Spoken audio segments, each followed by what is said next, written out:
വെള്ളാരം കല്ലുകൾ സർവ്വവ്യാപിയാണെന്നാണ് പറയുക. നമ്മുടെ തോട്ടിലും പുഴയിലും ഒക്കെ വെള്ളാരം കല്ലുകൾ കാണാം. പക്ഷേ ഉപ്പുകുന്നെന്ന ഈ മലയോര ഗ്രാമത്തെ വ്യത്യസ്തമാക്കുന്നത് ഇതേപോലെയുള്ള വലിയ വലിയ വെള്ളാരം കല്ലുകളാണ്. ഈ കല്ലുകൾക്കിടയിൽ രക്തവും വൈരവും ഒക്കെ ഉണ്ടെന്ന് കരുതുന്നവർ കൂടിയാണ് ഈ നാട്ടുകാർ.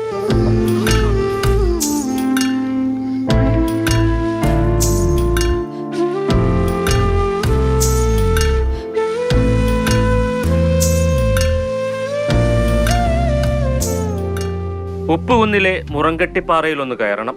വളർന്നു നിൽക്കുന്ന പുല്ലുകൾക്കിടയിലേക്ക് ഇളവയിലടിക്കുമ്പോൾ സ്ഫടികം പോലെ തിളങ്ങുന്ന വെള്ളാരം കല്ലുകൾ ചിതറിക്കിടക്കുന്നത് കാണാം. ഇതുതന്നെയാണ് തൊട്ടടുത്തുള്ള അരിപ്പാറയിലെ കാഴ്ച. 3 മലകൾ നിറയെ വെള്ളാരം കല്ലുകളാണ്. ഉപ്പുകുന്നിലെ കാട്ടുചോലകളിലും തോടുകളിലുമൊക്കെ വെള്ളാരം കല്ലുകൾ വെട്ടിത്തിളങ്ങിക്കിടക്കും. ഉപ്പുപോലുള്ള വെള്ളാരം കല്ലുകൾ നിരന്ന നാട് അങ്ങനെയാണ് ഉപ്പുകുന്നായതെന്നാണ് ചരിത്രം.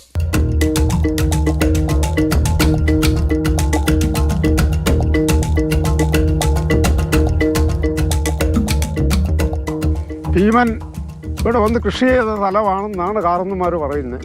കുറേ അധിക വർഷങ്ങളായപ്പോഴാണ് ഇവിടുന്ന് അക്കരയ്ക്ക് ഒരൊറ്റ ചാട്ടം.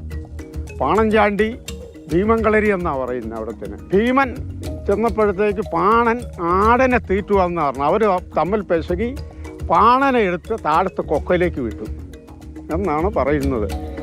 വെള്ളാരം കല്ലുകൾക്കിടയിൽ നിന്നും വർണ്ണക്കല്ലുകൾ കൂടി നാട്ടുകാർക്ക് ലഭിക്കാറുണ്ട്.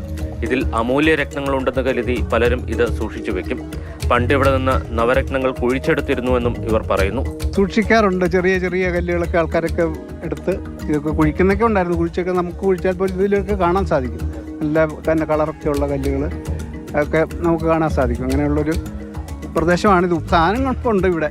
അതാണ് രത്നക്കല്ലുകളും ഒക്കെ നമുക്ക് കണ്ടാൽ തന്നെ അറിയാം. ഇതിലേക്ക് നല്ല കളറുള്ള കല്ലുകൾ കിടപ്പുണ്ട്. തൊടുപുഴയിൽ നിന്ന് 25 കിലോമീറ്റർ അകലെയാണ് ഉപ്പുകുന്ന് ഗ്രാമം. കരിമണ്ണൂർ ഉടുമ്പന്നൂർ വഴിയിലൂടെ പെരിങ്ങാശ്ശേരിയിലെത്തി കോടമഞ്ഞു മൂടിയ വഴിയിലൂടെ കയറ്റം കയറിയാൽ ഉപ്പുകുന്നിലെത്താം.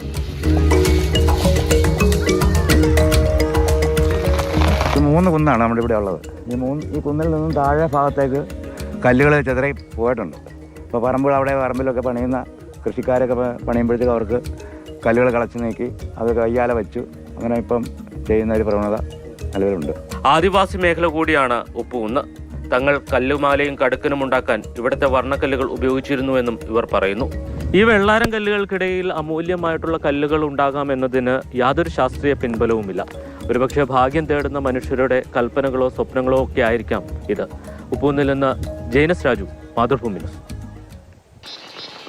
ജെയിൻ നമുക്കൊപ്പം ഉണ്ട്. ജെയിൻ, എൻ്റെ ഒരു അനുഭവത്തിൽ എനിക്കുള്ളത് കർണാടകയിൽ എൻ്റെ കൊച്ചിൻ്റെയൊക്കെ സ്ഥലത്ത് ഒരു എസ്റ്റേറ്റിൽ ഇതേപോലെ മാന്തി ഒരുപാട് വൈരക്കല്ലുകൾ ആളുകൾ എടുത്തിട്ടുണ്ട്. അവിടെയുള്ളവരൊക്കെ വലിയ പണക്കാരൊക്കെ ആയിട്ടുണ്ട്. അപ്പോൾ 2 കഷ്ണം എൻ്റെ കയ്യിലും ഉണ്ട്. വൈരക്കല്ലാണെന്ന് തോന്നുന്നു, ഇപ്പോഴും കയ്യിലിരിക്കുന്നില്ല. ഇത് എന്ത് കല്ലാണ്? എന്തെങ്കിലും പരിശോധനയൊക്കെ നടത്തിയിട്ടുണ്ടോ? ഇത് വിലപിടിപ്പുള്ളതാണെന്ന് അറിഞ്ഞാൽ പിന്നെ നാട്ടുകാർ മുഴുവൻ മാന്താൻ കയറും. അതെ ദിവിഷ, എന്തായാലും അത് ആളുകളുടെ ഒരു സ്വപ്നമാണെന്നാണ് ഞാൻ കരുതുന്നത്. അങ്ങനെ ശാസ്ത്രീയമായിട്ടുള്ള ഒരു പരിശോധന അവിടെ നടന്നിട്ടില്ല.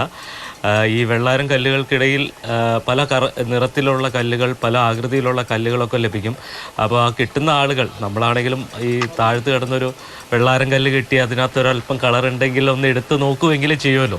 അതേപോലെ അവിടെയുള്ള ആളുകൾ ഇപ്പോഴും കരുതുന്നത് അങ്ങനെ ഒക്കെ തങ്ങളെ ഭാഗ്യം തേടി എത്തും എന്നുള്ളതാണ്. ചില കഥകളൊക്കെ അവിടെ പ്രചരിക്കുന്നുണ്ട്. അവിടെ ഒരാൾക്ക് ഇതേപോലെ രത്നം കിട്ടിയെന്നും അയാൾ അത് വിൽക്കാൻ ശ്രമിച്ചുവെന്നും ആ വിൽക്കാൻ ശ്രമിച്ചപ്പോൾ അയാളെ മർദ്ദിച്ച് ആ രത്നവുമായി ആളുകൾ പോയി എന്നൊക്കെയുള്ള കഥകളൊക്കെ കിടക്കുന്നുണ്ട്. എന്തായാലും ആ പറയുന്ന ആൾ ഇപ്പോൾ ജീവനോടെ ഇല്ല. അതുകൊണ്ട് തന്നെ അദ്ദേഹത്തെ നേരിൽ കണ്ട് അതിൻ്റെ സത്യാവസ്ഥ എന്തെന്ന് നമുക്ക് ചോദിച്ചറിയാനും കഴിയില്ല. എന്തായാലും ഒരു മല, 1, 2, 3 മലയുണ്ട്. ശരിക്കും 3 മലകളാണ്. ആ 3 മലകളിൽ നിറയെ വെള്ളാരം കല്ലുകളാണ്. അത് ചെറിയ കല്ലുകളല്ല. സാധാരണ വെള്ളാരം കല്ല് അപൂർവമായിട്ടുള്ളതൊന്നുമല്ല.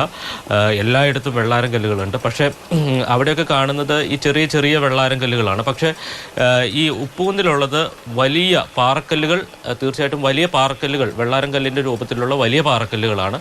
ആ പാറക്കല്ലിൻ്റെ ഓരോ ഭാഗങ്ങളും അടർന്ന് ഇങ്ങനെ പല സ്ഥലത്തായിട്ട് വ്യാപിച്ച് കിടക്കുന്നുണ്ട്. നമ്മൾ പോയ സമയം അല്പം ശരിയല്ലായിരുന്നു. സാധാരണ പോകേണ്ടതൊരു വേനൽക്കാലത്ത് പോകണമായിരുന്നു. ആ സമയത്ത് ഈ പുല്ലുകളൊക്കെ ഉണങ്ങി ഈ കല്ലുകൾ മാത്രം മാത്രം തെളിയുന്ന ഒരു അവസ്ഥയുണ്ടായിരുന്നു. നമ്മൾ പോയ സമയം കൂടി നല്ലതായിരുന്നെങ്കിൽ കുറച്ചുകൂടി ഭംഗിയുള്ള ദൃശ്യങ്ങളൊക്കെ ലഭിക്കുമായിരുന്നു. എന്തായാലും ആളുകൾ ആ കല്ലുകൾക്കിടയിൽ തിരികെയും, കൂടാതെ ആ മലയ്ക്ക് മുകളിൽ നിന്ന് ഈ കല്ലുകളൊക്കെ പൊടിഞ്ഞ് താഴത്തെ അവരുടെ കൃഷിയിടങ്ങളിലേക്കൊക്കെ പോകും. അപ്പോൾ അവിടെ കൃഷി ചെയ്യുന്നതിന് വേണ്ടി കിളക്കുകയും മറ്റുമൊക്കെ ചെയ്യുമ്പോൾ അവർക്ക് ഈ കല്ലുകൾ കിട്ടുന്നുണ്ട്. അപ്പോൾ വർണ്ണ കളറിലുള്ള കല്ലൊക്കെ കിട്ടിയാൽ ആളുകൾ അവിടെ എടുത്ത് സൂക്ഷിച്ചു വെക്കും. മറ്റൊരു കാര്യം പറയാനുള്ളത്, വളരെ ഗ്രാമീണമായിട്ടുള്ള ഒരു മേഖലയാണ്, നല്ല ഭംഗിയുള്ള ഒരു സ്ഥലമാണ്, ടൂറിസം സാധ്യത കൂടിയുള്ള ഒരു മേഖലയാണ് എന്ന് പറയാം. സാധാരണ ആളുകൾ അധികം ഉപയോഗിക്കാത്ത ഒരു റോഡ് കൂടിയാണ്. നമ്മൾ തൊടുപുഴയിൽ നിന്ന് കുളമാവ് ഇടുക്കിയിലേക്ക് പോകാൻ ഉള്ളൊരു എളുപ്പ വഴിയാണ്. പക്ഷേ ഒരു ഈ കാഴ്ചകൾ ആളുകളെ അങ്ങോട്ടേക്ക് ആകർഷിക്കാൻ സാധ്യതയുണ്ടല്ലേ? കിട്ടുന്ന കല്ല് ഒന്ന് എടുത്തു വെച്ച് നോക്കാം, ഒരു കൗതുകം കൂടിയാണല്ലോ. ഒരു കളർ മാറി ഒരു കല്ലൊക്കെ കിട്ടിയാൽ നമ്മളൊരു രസത്തിന് എടുത്തു വയ്ക്കും. അപ്പോൾ അങ്ങനെ ആളുകൾ ഇനി വരാൻ സാധ്യത കൂടുതലാണ്. പിക്കാസും അല്ലേ മൺവെട്ടിയുമായിട്ട് ആളുകൾ വരാതിരുന്നത് നല്ലത്. ശരി ജയനെ, കാണാം.